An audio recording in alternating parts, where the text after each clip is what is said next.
वाजता उपमुख्यमंत्री सुनेत्रा पवार, पंतप्रधान नरेंद्र मोदी, गृहमंत्री अमित शहा आणि उपराष्ट्रपतींची भेट घेणार असल्याचं कळत आहे। राज्यसभा खासदार म्हणून ते आपला राजीनामा उपराष्ट्रपती CP राधाकृष्णन यांच्याकडे सुपूर्द करतील। उपमुख्यमंत्री पदाची शपथ घेतल्यानंतर सदिच्छा भेट घेण्यासाठी जात असल्याची माहिती उपमुख्यमंत्री कार्यालयाने दिली आहे। मुख्यमंत्री देवेंद्र फडणवीस यांनी सोमवारी रात्री उशिरा दिल्लीचा गुप्त दौरा केल्यानंतर सुनेत्रा पवार यांच्या दौऱ्याला विशेष महत्त्व आहे। दिल्ली दौऱ्यामध्ये प्रदेशाध्यक्ष सुनील तटकरे आणि राष्ट्रीय कार्याध्यक्ष प्रफुल्ल पटेल हे देखील सोबत असणार आहेत।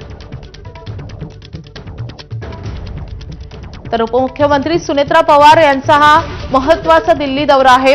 अजित पवार यांच्या निधनानंतर त्यांचा हा दौरा अतिशय महत्त्वाचा मानला जातोय।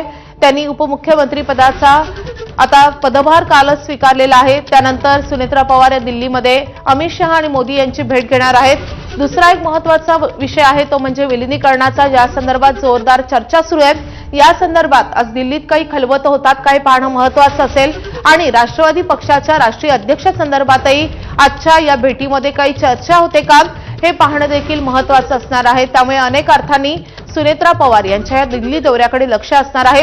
आपले प्रतिनिधी सोमेश कोलगे दिल्लीवरून आपल्या सोबत आहेत। सोमेश, सुनेत्रा पवार यांचा हा दौरा अनेक अर्थांनी महत्त्वाचा असणार आहे। कुणाकुणाच्या गाठीभेटी होतील, कोणत्या विषयावर या भेटींमध्ये चर्चा अपेक्षित आहे?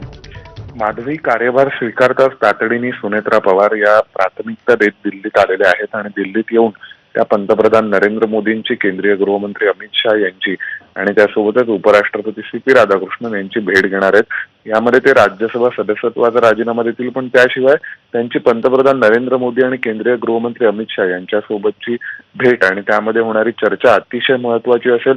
त्याशिवाय ही भेट घेत असताना त्या स्वतंत्रपणे भेटतायत का, एकट्या भेटतायत का, की त्यांच्यासोबत प्रफुल्ल पटेल किंवा त्यांच्या पक्षाचे कोणी अन्य पदाधिकारी देखील असणार आहेत का, असे असंख्य प्रश्न आहेत। कारण या प्रश्नांवर अवलंबून असेल की भविष्यामध्ये दिल्ली सोबतचा त्यांचा संपर्क आणि दिल्लीच्या वरिष्ठ नेतृत्वासोबत होणारं सर्व प्रकारचं कम्युनिकेशन हे कशा प्रकारे होईल, कोणाच्या माध्यमातून होईल, त्या स्वतः थेट हे सर्व करतील का।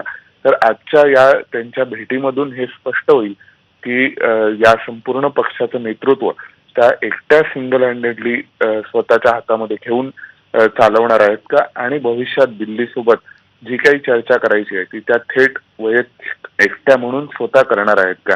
त्यामुळे सुनेत्रा पवार या आजच्या दिल्ली दौऱ्यामध्ये पंतप्रधान नरेंद्र मोदी, केंद्रीय गृहमंत्री अमित शहा यांच्यासोबत कशी चर्चा करतात हे पाहणं महत्त्वाचं। नक्कीच सोमेश, एकूणच या दौऱ्याकडे विशेष लक्ष असणार आहे, केवळ राज्याचं नाही तर देशाचं। त्यामुळे या सगळ्या अपडेट तुमच्याकडून वेळोवेळी जाणून घेत राहू। धन्यवाद या सगळ्या सविस्तर अपडेटसाठी। यानंतर बुलेटिनमध्ये आपण घेणार आहोत महत्त्वाच्या घडामोडींचा सुपरफास्ट आढावा।